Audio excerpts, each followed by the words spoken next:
menang 1 juta kuarima tuh menang 500 acat ya keur carita nu leutik carita nu gede ieu encan jelas datang ka irahana encan jelas. Nah ieu keur dicoba ku Gusti Allah nu tenang-tenang santri lah. Santri suka mikiran pabrik henteu, santri mikiran tani atuh henteu, santri mikiran perekonomian teu henteu, nyaho teu nyaho ka ekonomi ka politik teu nyaho santri mah sebabnya nama jadi wali kabeh menang nyaho wali santri ya tuh tenang wae nya ngitung bae weuy cenah supaya balik-balik. Assalamualaikum. Seuseuh ya. Padahal makolot-makolang.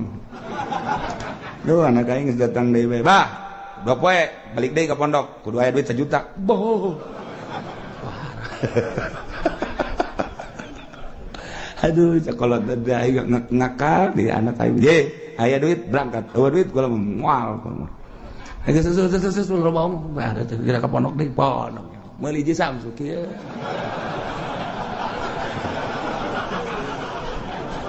Atuh nyaritakeun politik deh, politik. Nyaritakeun ekonomi deh, duit aing ngambalayak tah loba cenah.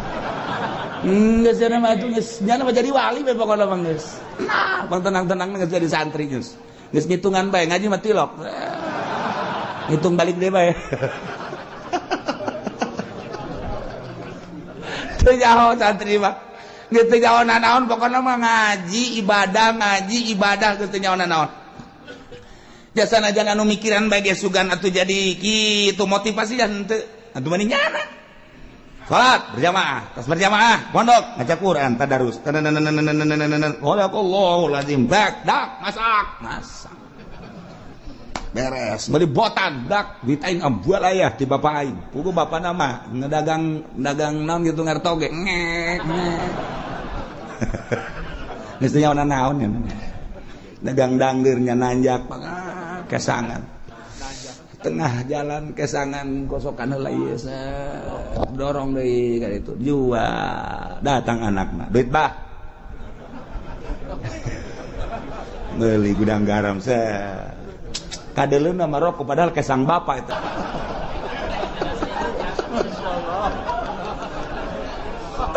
Tapi juga boga pikiran atuh henteu ja bapana ge ikhlas karena Allah lantaran cak bapana aing ridho jasa aing dagang dangdeur capek ge tah pake ngabiayaeun sia komo sia bisa ngaji teu bisa ngaji ge aing nitipkeun ka sia teh keur macaan Quran ngajelaskeun Quran hadis eta teh ucapan Allah ucapan Kangjeng Rasul geus atuh pokona mah aing mah penting mah sorga we coba mantep henteu coba yeay kolotna ge senangeun ya eta teh nyana anu di deuleuh akhirat coba sakola hayo mere duit tak 3 juta jadi ibadah wallahu a'lam nu dibaca anak kitab naon dan lain-lain sebagainya jadi ibadah kalau wallahu a'lam datang deui minta duit hak tak dipake poya-poya ku anakna keur carita bener bae heulanan sakolana wallahu a'lam jadi ibadah wallahu a'lam teh buka tuh hate sia bego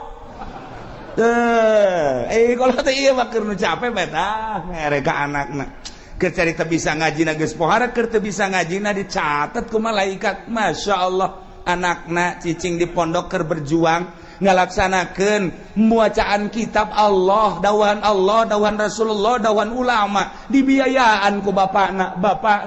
anu gantar wasilah ngabiayaan anakna memeh anakna ka sorga kudu bapana heula amin so anak sia teu sakola teu mondok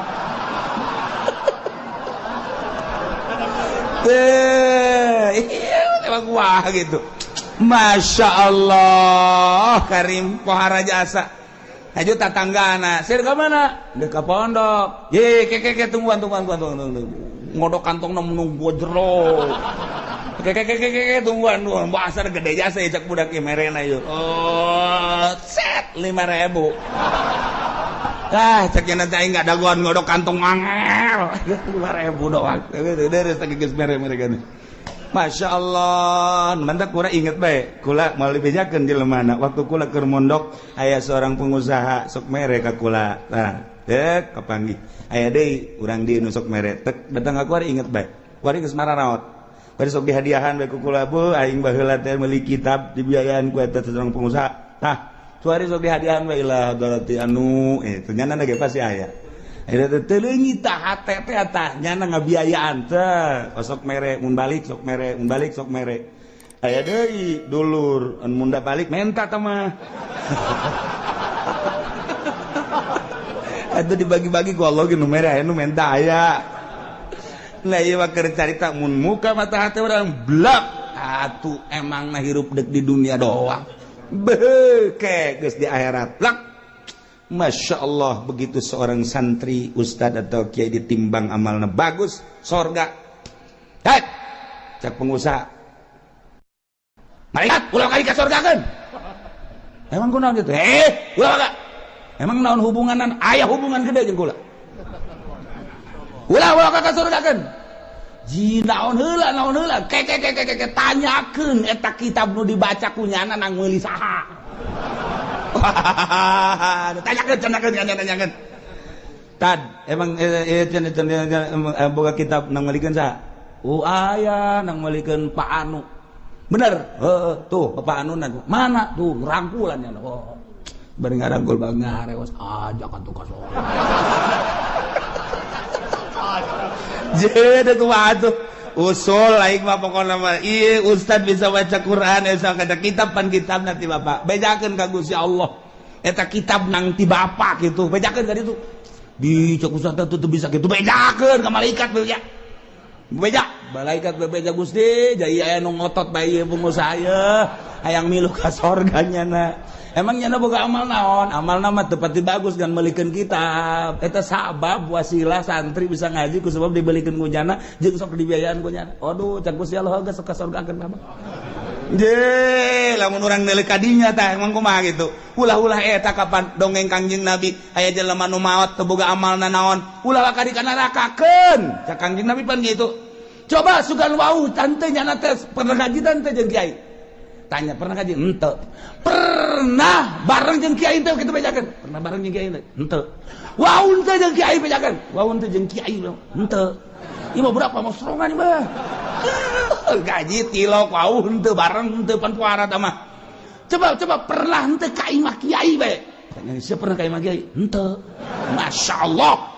ieu ente cak Kangjeng Nabi liwat tanya liwat pernah teh ka imah kiai barang ditanya si pernah teh liwat emang ge mun liwat pernah eta ge neangan embe kula leungit liwat ka imah kiai aya nu ngomong eta cenah imah kiai jadi kula nyawa geus kasorgakeun berarti nyana eta nyahoeun ka imah kiai je atuh komo nu ngararaji di dieu ta eta nu ngabiayaan sarana agama mah kos kitu lain lalagan eta dongeng Kangjeng Nabi ditanya heula coba pernah ngaji ente pernah waun ente pernah bareng teh jeung kiai ente pernah ka imah kiai ente silaturahmi ente boh pohara jasa ieu mah sama sakali cenah mah ieu liwat ka imah kiai eta doang eta ge neangan embe salam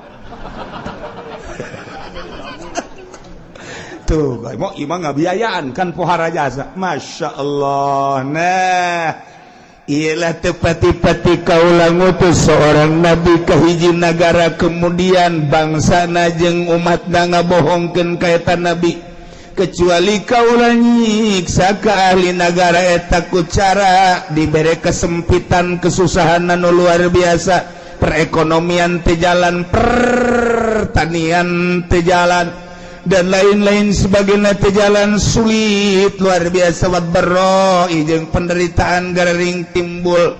gering-gering segala gering darah tinggi segala darah rendah segala ginjal segala macam-macam gering jelema teh geus mah kitu segala makroni segala kitu lihat sirah dan lain sebagainya bahkan aya penyakit dibawa ke dokter teh geus ngecek melalui ronsen melalui kitu SG teu kapanggih panyakitna dicek dokter dicekna sehat pugu gering tapi cek dokter sehat bapak ini udah pulang aja sehat pugu gering bingungnya lagi aing gering bajar sehat dokter bodoh guys pugunya nana gering nya nu ngarasakeun tapi cek dokter teh melalui ronsen panyakitan melalui USG panyakitan darahna bagus ya teh bapak sehat cek jantung sehat cek paru-paru ge sehat tapi nyana nangis teu bisa kicep-kicep acan cek dokter pulang bapak sehat aing gering cekna teh nah ini bukan bagian dokter coba ke sono ke Jampang Surade takut ada gaang di dalam perut nih coba. Nah, iya geus teu kapagieun. Ku dokter ge geus teu kapagieun. Oh, dibawa ku ari ka kulon ka Pandeglang, ka Cadasari aya di dinya teh nu make iket. Oh, ini penyakitnya cekel ping-ping nabot keluar paku tuh dulu. Beuh, tuh paku kos kieu aya di jero awak. Untung bisa hees gesaknya nanti. Masya Allah cak nu nganter tuh lamun 3 kilo mah bisa pakai ngabangun tah paku. Mana aya di jero awak kudu aya pakuan segala bohong. Boro-boro paku urang kasura ge leutik jasa nyeri jasa tunggu paku sok badak kieu. Mah urang teu percaya bae. Itu cenah teh aduh ieu mah tidak selesai, ieu mah moal selesai dicokotan kieu mah sebab di imah ieu mah aya orang hideungan. Kudu mayar ieu mah segala apel jin, segala apel jurig, segala naon. Wah, tambah cai tambah daun. Eta bener apa nu kitu bohong nu karana itu. Aya penyakit itu bener temeng eta mah ngabohong, dukun ngaranna. Nah, ieu disiksa ku Gusti Allah. Maksud Allah mere peringatan la'allahum yadra'un supaya DPDP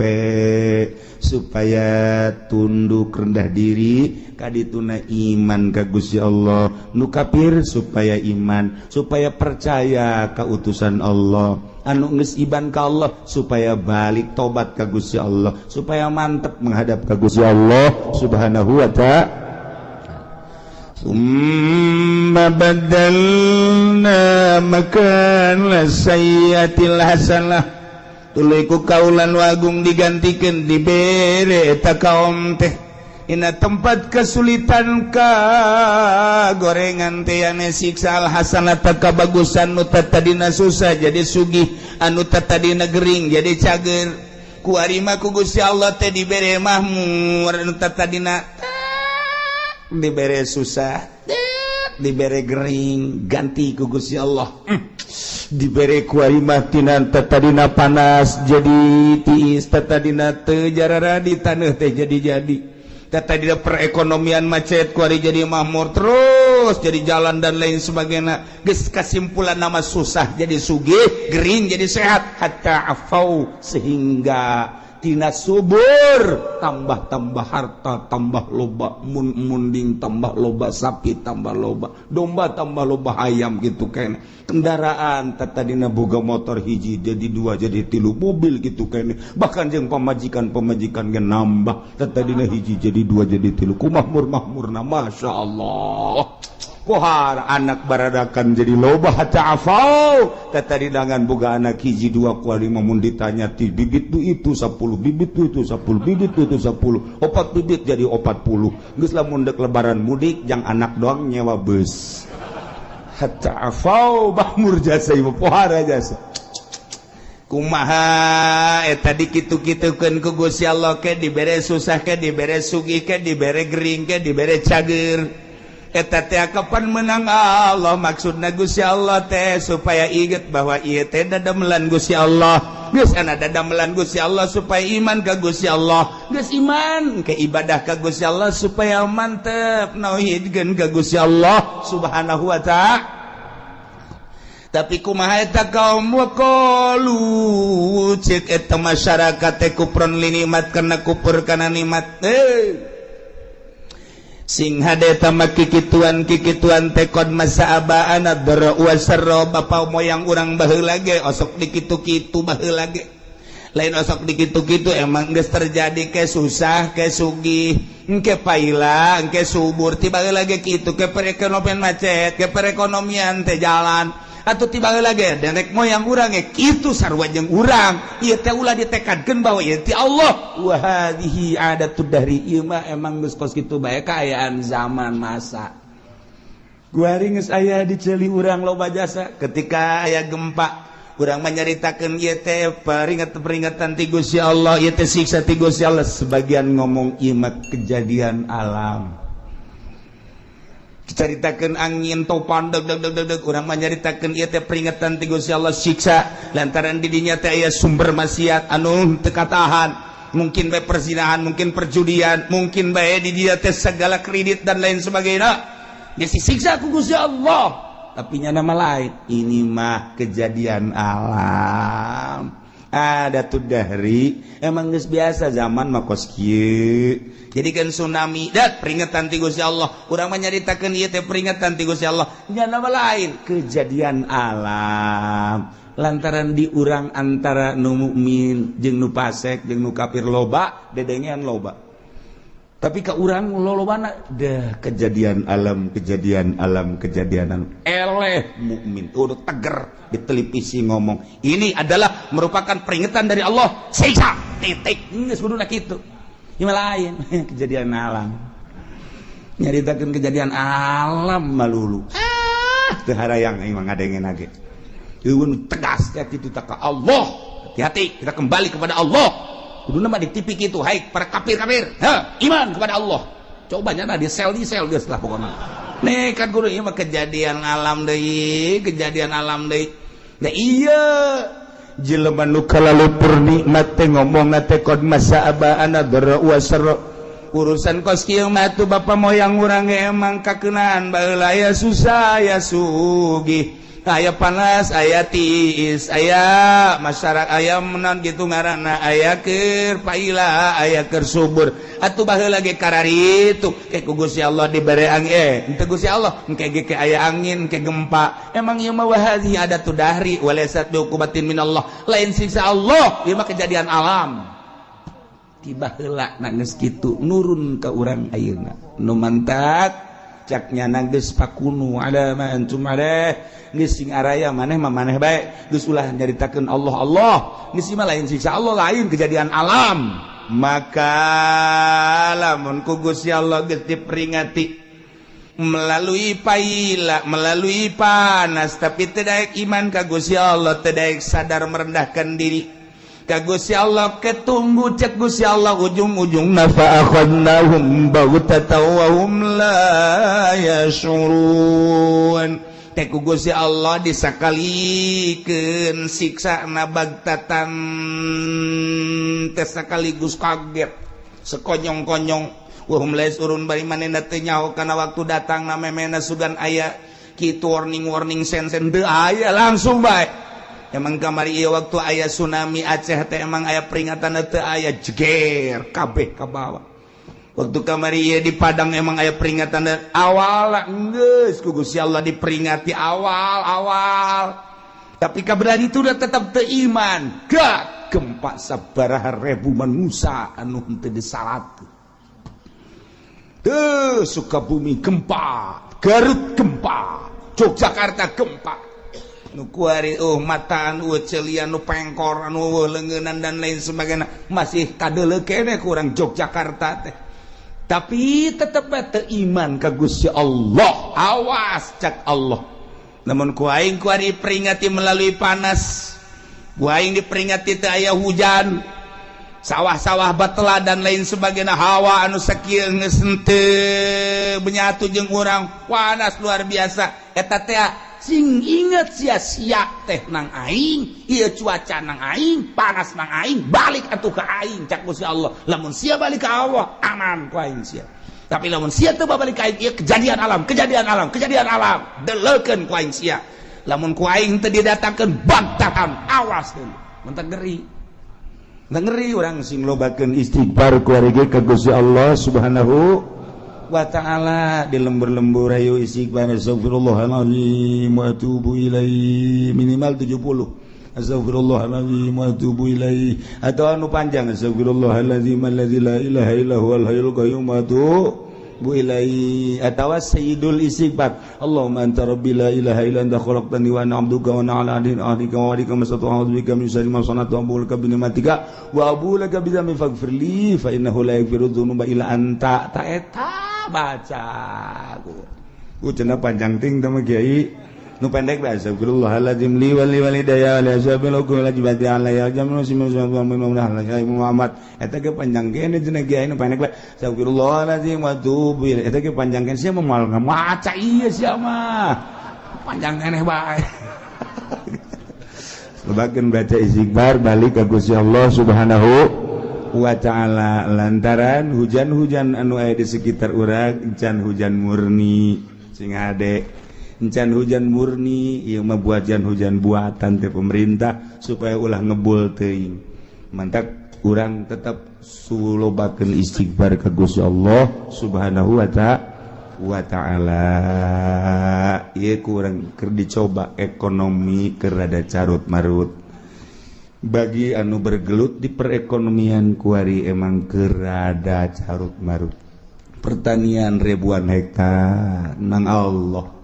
aya nu geus kekurangan cai. Urang kula seserian di urang aya hujan lain hujan asli. Sebab hujan asli mah diawali ku guludug jeung kilat. Ieu mah guludug kilat, mendung hujan. Sing inget hujan asli awal kilat jeung guludug. Ketika guludug jeung kilat lain asli hujanna. Ieu mah sakadar peringatan jeung urang hati-hati ulah obrot teuing tetep urang make caina lobakeun istighfar ka Gusti Allah Subhanahu wa ta'ala. Ajakan di lembur ku urang babalik ka Allah komo datang ka kafir-kafir arasub Islam minimal urang nu agamana Islam tobat ka Gusti Allah Subhanahu wa ta'ala walau anna ahlal qura wallahu a'lam.